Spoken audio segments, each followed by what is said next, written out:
नमस्ते, चक्कलस में आपका स्वागत है। मैं हूं रजनीश और आज की चक्कलस में कहानी है बजट आया, बजट गया और काम भी नहीं हुआ।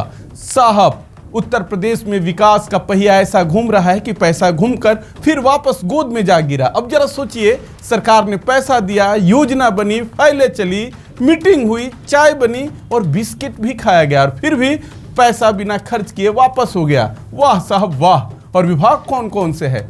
प्राथमिक शिक्षा विभाग, जहां बच्चों का भविष्य बनाना था, वो फाइलों में पास होता रहा और जमीन पर फेल।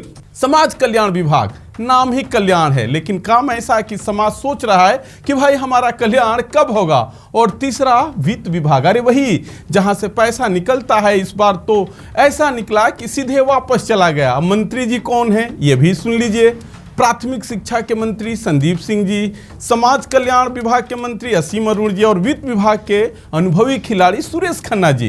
तीनों के पास अनुभव भी है, पावर भी है और सिस्टम भी, फिर भी पैसा खर्च नहीं हुआ। अब सवाल यह है साहब कि गलती किसकी है, मंत्री जी की या फिर वो अदृश्य शक्ति जिसे हम प्यार से आइए साहब कहते हैं? क्योंकि साहब, यहाँ फाइल तभी चलती है जब कुर्सी से इजाजत मिलती है और कुर्सी तब तक इजाजत नहीं देती है जब तक उसका मूड सही ना हो।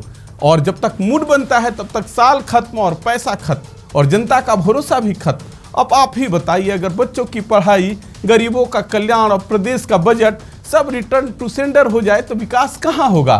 कागज में, प्रेजेंटेशन में या फिर भाषणों में? साहब, ये वही सिस्टम है जहाँ काम का कम और काम दिखावा ज़्यादा होता है, जहाँ योजना बनती कम है और योजना का पोस्टर ज़्यादा बनता है। तो बस आज की चक्कलस में इतना ही। पैसा गया, काम नहीं हुआ और जिम्मेदारी वो अभी प्रोसेस में है।